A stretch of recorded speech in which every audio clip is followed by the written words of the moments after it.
श्री शिवाय नमस्तुभ्यम। महाराज, आप सभी लोग जानते हैं कि जैसे ही सर्दियों का मौसम शुरू होता है तो सभी माता बहनों के मन में, सभी लोगों के मन में, बुजुर्गों के मन में, बच्चों के मन में यह प्रश्न जरूर आता है कि बाथरूम या शौच जाने के बाद हम दिया बाती कैसे करें।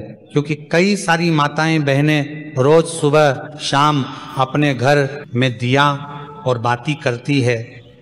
कभी कभार बुजुर्ग भी दिया बाती करते हैं और कभी कभार बच्चे भी करते हैं।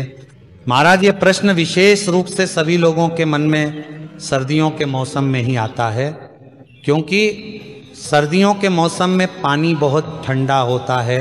बार बार हाथ पैर गीला करना किसी को भी पसंद नहीं होता, या बहुत सारे लोग हाथ पैर में स्वेटर वगैरह, मोजे वगैरह पहने होते हैं तो बार बार हाथ पैर धोने में बहुत परेशानी होती है। किसी के साथ में सुबह तो पूजा पाठ में किसी कोई परेशानी नहीं होती है, क्योंकि सुबह तो सभी लोग स्नान करके ही अपने घर में पूजा पाठ करते हैं, क्योंकि सुबह हमको सीधा स्नान करके पूजा पाठ ही करना रहता है। उसके बाद हम लोग अपने काम करते हैं। पर प्रश्न आता है शाम के समय में, क्योंकि शाम होने तक सभी लोग अपने कामों में व्यस्त रहते हैं और पूरे दिन भर में आप लोग बाथरूम कई बार जाते होंगे और कुछ लोग पूरे दिन भर में कभी कभार शौच भी चले जाते होंगे। तो आपके मन में यह प्रश्न जरूर उठता होगा, क्या हम लोग अगर पूरे दिन में कभी भी बाथरूम या शौच चले गए हैं तो क्या उसके बाद हम लोग शाम के समय में घर की दिया बाती कर सकते हैं? क्या उस समय पर हम लोगों को स्नान करना होगा या हाथ पैर में धोकर भी काम चल जाएगा? तो ये सारी अद्भुत जानकारी आपको इस वीडियो में हम देने वाले हैं। महाराज, इसमें कोई शर्माने वाली बात नहीं है, क्योंकि यह भगवान की पूजा पाठ से जुड़ा हुआ प्रश्न है, इसलिए आपको इसके बारे में जरूर जानना चाहिए। यह प्रश्न आपको सिर्फ और सिर्फ सर्दियों के मौसम में आएगा, क्योंकि इस मौसम में शुद्धता का ध्यान रखने में, बार बार हाथ पैर धोने में, स्नान करने में लोगों को परेशानी होती है, क्योंकि पानी बहुत ज्यादा ठंडा होता है। देखिए महाराज, आपने सुबह एक बार अपने घर में दिया बाती कर लिया, मंदिर में जाकर भी अगर आप दिया बाती करते हैं तो सुबह तो आप सीधा स्नान करके पूजा पाठ या दिया बाती करते हैं, तो सुबह तो किसी को कोई परेशानी नहीं रहती है। पर सुबह के बाद में आपके पास पूरा दिन रहता है और फिर शाम का समय आता है। महाराज, अब शाम होने तक बहुत सारे लोग पूरे दिन भर में बाथरूम जाते हैं, कुछ लोग शौच भी जाते हैं, तो यहाँ पर आपके मन में अशुद्धि आ जाती है, यानी कि आपका शरीर उस समय पर अशुद्ध हो जाता है जब आप बाथरूम जाते हो या शौच जाते हो। इसके बाद अब आप अपने घर में सीधा दिया बातें करने के लिए नहीं जा सकते।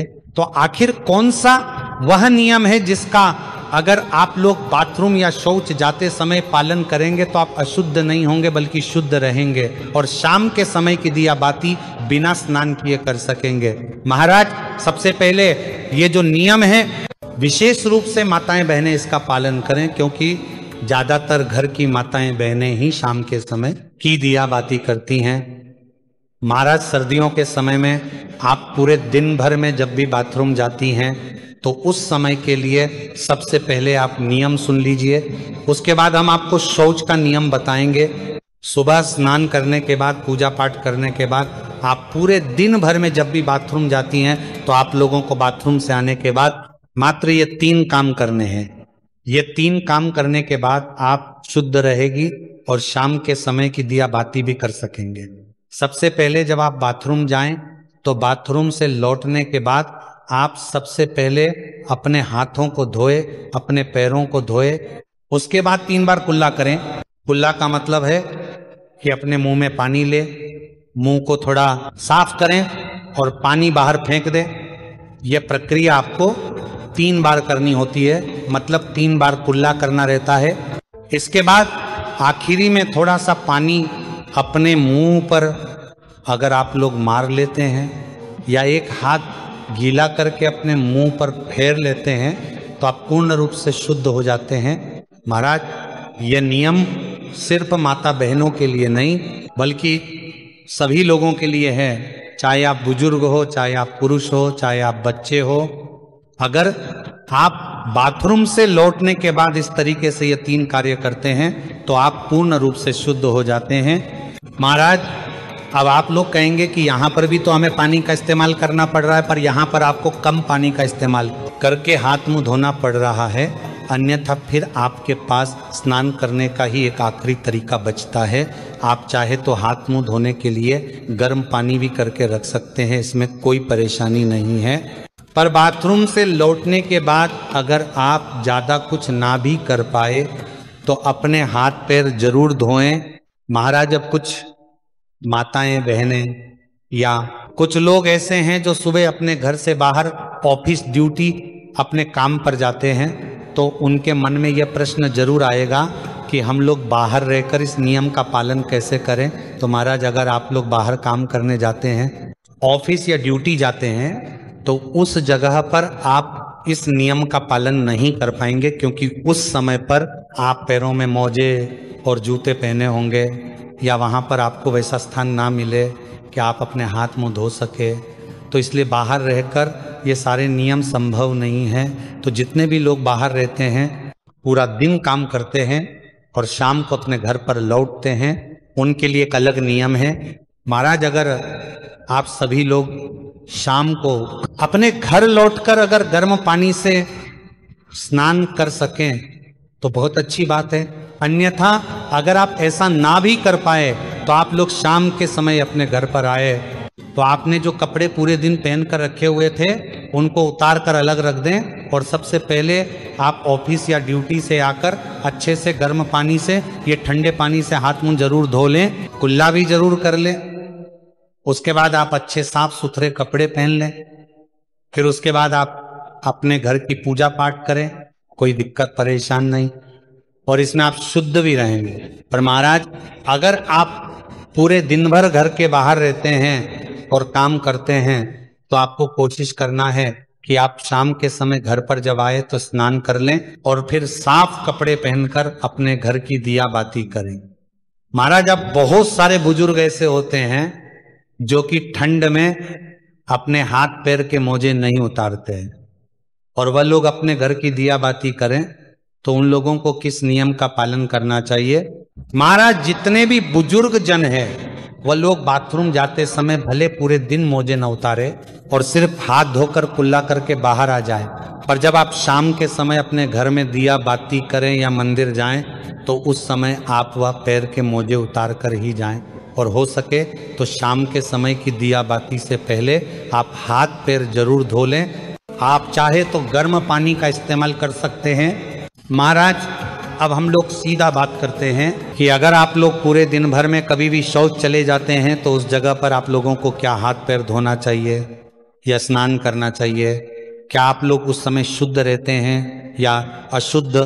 महाराज, अब अगर आप लोग पूरे दिन भर में कभी भी अगर शौच चले जाते हैं तो आप पूर्ण रूप से अशुद्ध हो जाते हैं, और शौच के समय आपने जो भी कपड़े पहने रखे होते हैं आपके साथ वह कपड़े भी अशुद्ध हो जाते हैं। इसलिए शौच जाते समय सीधा सा नियम यही है कि जो भी लोग पूरे दिन भर में कभी भी शौच गए हैं उनको शौच से आने के बाद सीधा स्नान करना चाहिए। अगर वह शौच से आने के बाद स्नान नहीं करते हैं तो उनको शाम के समय की दिया बत्ती नहीं करना चाहिए या मंदिर नहीं जाना चाहिए, क्योंकि आप अगर शौच से आने के बाद स्नान नहीं करते हैं तो आप अशुद्ध रहते हैं।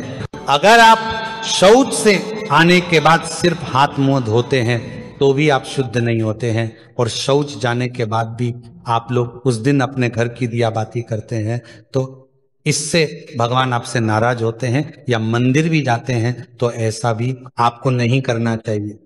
महाराज, यह नियम सभी लोगों के लिए है, इसलिए पूरे दिन में जब भी आप शौच जाएं तो आपको उसके बाद स्नान ही करना चाहिए, तभी आप शुद्ध होते हैं। या अगर आप इतना ना कर पाए सर्दी होने के कारण तो उस दिन आप अपने घर की दिया बाती ना करें या मंदिर ना जाए, उस दिन आप किसी और से अपने घर की दिया बाती करा लें। महाराज, यहाँ पर प्रश्न ये आता है कि सर्दियों के समय ज्यादातर लोग मोटे मोटे कपड़े या स्वेटर वगैरह पहने रहते हैं, तो अगर वह शौच जाते हैं तो इतनी सारी चीजों को धोना संभव नहीं है, तो वह क्या करें? तो महाराज, उस समय पर आप जब शौच जा रहे हो तो उतने ही कपड़े पहन कर जाएं जितने को आप बाद में धो सके। बाकी के कपड़े उतार कर बाहर रख जाएं और शौच से लौटकर आप खुद स्नान करें। उन कपड़ों को भी धोए जिन्हें आप पहन कर गए थे। फिर स्नान करके आप वो मोटे कपड़े या सर्दी वाले कपड़े पहन सकते हैं जो आपने पहले ही उतार कर बाहर रख दिए थे। महाराज इस तरीके से आप लोग सर्दियों के समय बाथरूम या शौच जाते समय शाम के समय की दिया बाती कर सकते हैं। महाराज वैसे हमने आपको अपनी तरफ से जो भी प्रश्न थे बाथरूम या शौच जाते समय और दिया बाती से जुड़े हुए वो हमने आपको बता दिए हैं। बाकी अभी भी अगर आपके मन में कोई प्रश्न है तो वह आप हमसे कमेंट करके पूछ सकते हैं। और आप हमारी ये वीडियो कहाँ से देख रहे हैं और क्या आप लोगों के यहाँ भी कितनी ठंड पड़ रही है वो भी हमें कमेंट में जरूर बताएं। श्री शिवाय नमस्तुभ्यं महाराज।